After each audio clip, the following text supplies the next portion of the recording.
কখনো কি আপনার মধ্যে এরকম হয়েছে যে আপনার কোনো কাছের বান্ধবীর বিয়ে কিংবা আপনার আত্মীয়ের বাড়িতে বড় অনুষ্ঠান, অথচ আপনার কোনো জমানো টাকা নেই যে একটা সুন্দর গিফট নিয়ে যাবেন?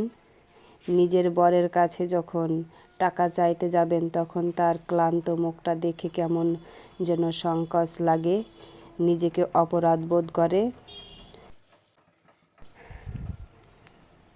সকাল থেকে রাত্রি পর্যন্ত সব কাজ সুন্দরভাবে করেন, এই গরমে রান্না করা, ঘর গোছানো এবং বাচ্চাদের পিছনে ঘোরা, সব কিছু হাসি মুখে।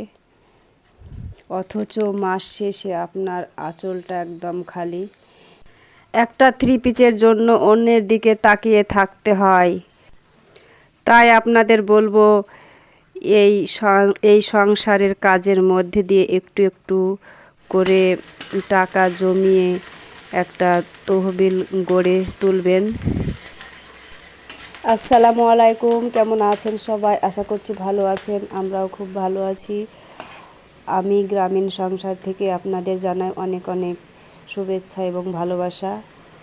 আর এই যে দেখুন, এই যে সকালের দৃশ্যটা একটু আপনাদের শেয়ার করলাম, বাড়ির পাশের এরিয়াটা।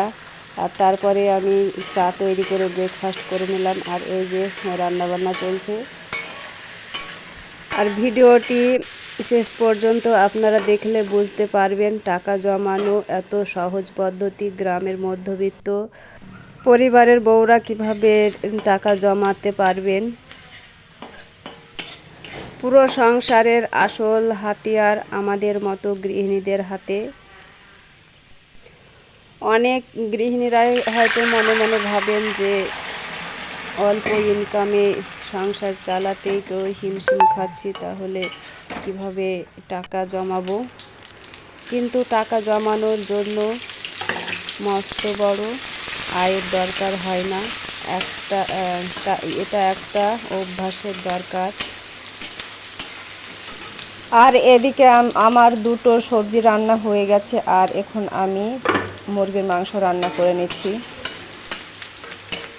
আপনি 1000 টাকা আয়ের মধ্যে থেকেও যদি 10 টাকা না রাখতে পারেন, তাহলে লক্ষ লক্ষ টাকা আয় করেও আপনি টাকা রাখতে পারবেন না। চলুন আজ আপনাদের কিছু সহজ আর চোখ খুলে দেওয়ার মতো কিছু ট্রিক্স শিখিয়ে দিই। টাকা জমানোর ম্যাজিক আমাদের মতো গৃহিণীদের হাতে, রান্নার ঘরে লুকিয়ে আছে।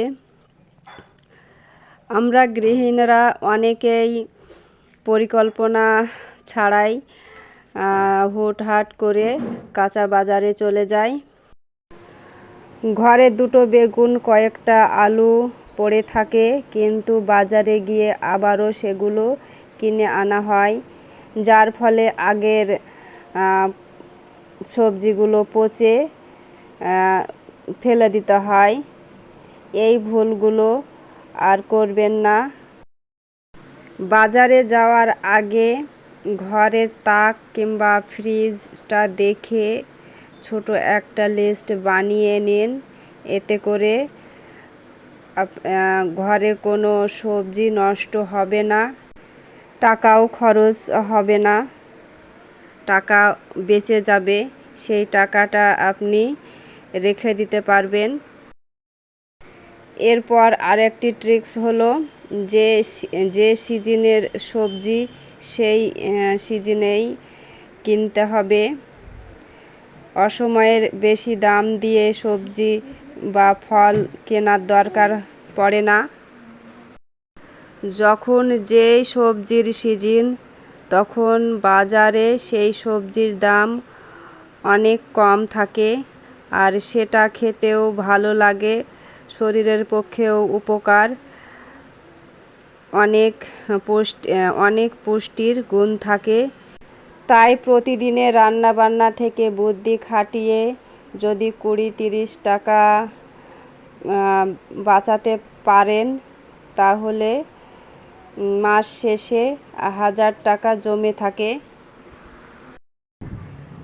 আর বাচ্চাদের বাইরে যেমন চিপস, চকলেট এসব খাওয়ার বায়না কমাতে হবে। আর ঘরেই তৈরি করুন সুজি, সেমাই আর আরও অন্যান্য খাবার। এগুলো বাচ্চার স্বাস্থ্যের জন্য ভালো, টাকাও খরচ কম হবে। আর এইভাবে যদি আমরা এই সব নিয়মগুলো মেনে চলি তাহলে আমাদের টাকা খরচ কম হবে, জিনিসপত্র নষ্টও কম হবে, আর টাকাও জমা পড়ে যাবে। দিনে 20 থেকে 30 টাকা যদি জমা পড়ে তাহলে মাসে 1000-এর কাছাকাছি জমা পড়বে। আর হয়তো বছরে 10-11 হাজারও বেশি টাকা জমা পড়বে। এইভাবেই টাকা জমানো সম্ভব। আর এদিকে আমি আমার রান্নাঘরে ছোট্ট কাঠের আলমারিটা কালার করে নিলাম, আমি আমার মেয়ে। আর আজকের মতো ভিডিওটি শেষ করলাম।